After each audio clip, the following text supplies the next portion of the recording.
Trong kỷ nguyên của năng lượng tái tạo, năng lượng mặt trời luôn được coi là một trong những nguồn năng lượng sạch và an toàn hàng đầu, không giải phóng bất kỳ khí thải nhà kính nào và có khả năng được tái tạo đến vô tận, với bức xạ tỏa ra đều đặn và liên tục từ mặt trời trong hàng tỷ năm tới. Những năm gần đây, perovskite được khám phá ra như một vật liệu mới, thế hệ mới của pin mặt trời với hiệu suất chuyển đổi năng lượng cao hơn nhưng chi phí đầu tư và sản xuất thấp hơn nhiều so với các loại pin mặt trời khác. Cùng VinFuture gặp gỡ những nhà khoa học trẻ tại Việt Nam để khám phá thêm về năng lượng mặt trời và vật liệu perovskite trong sản xuất pin mặt trời. Mình là Nguyễn Đình Lãm, giảng viên khoa vật lý kỹ thuật và công nghệ nano, trường Đại học Công nghệ Đại học Quốc gia Hà Nội. Tôi là Nguyễn Trần Thuật, tôi là nghiên cứu viên tại Trung tâm Nano và Năng lượng, trường Đại học Tự nhiên Đại học Quốc gia Hà Nội. Năng lượng mặt trời vốn dĩ là nó không mất phí, tại vì là nó đưa đến cho chúng ta hàng ngày. Bây giờ chúng ta khai thác nó như thế nào? Tại vì nó là một nguồn năng lượng tương đối là sạch, khá là dồi dào trong tự nhiên. Chúng ta có thể sử dụng nguồn năng lượng mặt trời để biến nó thành điện và thay thế cho các nguồn năng lượng truyền thống, ví dụ như là than đá, dầu mỏ.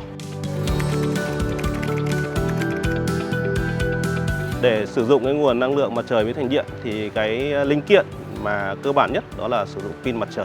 Hiện nay cái hiệu suất của nó có thể đạt được với pin silic khoảng tầm 18 đến 20% đối với phiên bản thương mại. Tuy nhiên thì trong các phòng thí nghiệm thì các hiệu suất này nó cao hơn. Chúng ta có rất nhiều loại pin mặt trời khác. Ví dụ như pin mặt trời perovskite hay pin mặt trời liên quan đến vật liệu 3 năm là pin mặt trời mà cho hiệu suất cao nhất hiện nay có thể đạt đến cỡ khoảng 47%. Perovskite là một họ vật liệu có 3 thành phần, đó là hợp chất oxit của canxi và titan. Thì đến bây giờ có rất nhiều các cái vật liệu trong họ vật liệu này. Tôi nghiên cứu trực tiếp cái loại vật liệu perovskite này để tạo ra các cái linh kiện như là pin mặt trời, như là đèn LED hoặc là những cái linh kiện lượng tử khác. Khi mà ứng dụng trong pin mặt trời này thì có một loại vật liệu perovskite rất đặc biệt, nó gọi là cơ kim halogen. Trong đấy có 3 thành phần chính.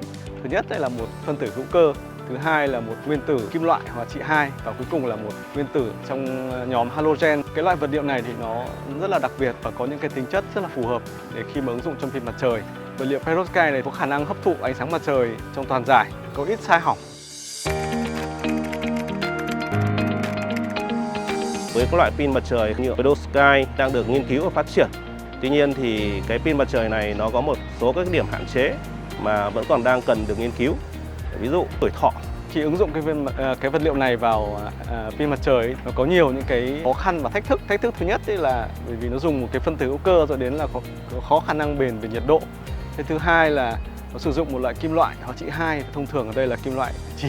Và chì thì là một nguyên tố mà không được tốt cho sức khỏe con người, đặc biệt trong môi trường. Vật liệu perovskite mà muốn dùng được tốt cho pin mặt trời thì nên đi cùng với cái loại pin thông dụng là pin silic. Ta có thể phủ thêm một cái lớp perovskite lên mà tạo thành một cái pin kép. Thì đấy thì hiệu suất có thể là cao hơn, có thể lên đến 28 đến 29%.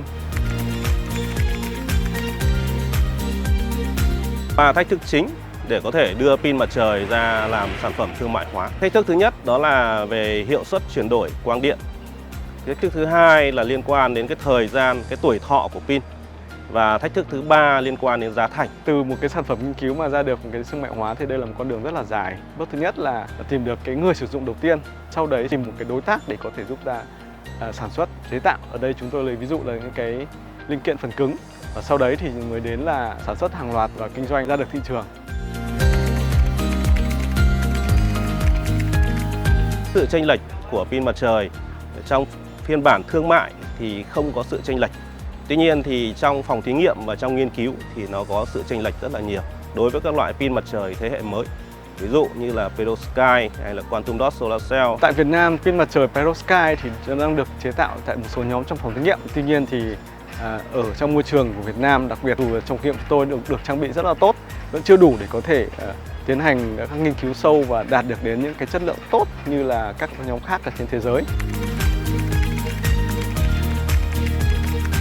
Tôi thấy rất là thú vị và hấp dẫn, rất là thích bởi vì là hai giáo sư này là những nhà nghiên cứu hàng đầu trên thế giới về lĩnh vực vật liệu perovskite và đặc biệt ứng dụng perovskite trong chế tạo pin mặt trời. Tôi rất là mong muốn nghe được chia sẻ của giáo sư Snace vì cái cách thức mà anh ấy đem những kết quả nghiên cứu từ phòng thí nghiệm của mình, từ những cái bài báo công bố và những cái khó khăn gì mà anh ấy gặp phải trong quá trình xây dựng công ty, và làm thế nào để các anh ấy có thể tìm được những khách hàng đầu tiên. Pin mặt trời perovskite là một cái loại vật liệu mà định hướng ứng dụng trong pin mặt trời rất gần đây, đâu đó khoảng 10 năm gần đây. Mình cũng mong muốn tìm hiểu thêm là cái kết quả mà các nhóm nghiên cứu trên thế giới đã đạt được và định hướng ứng dụng của nó trong tương lai như thế nào.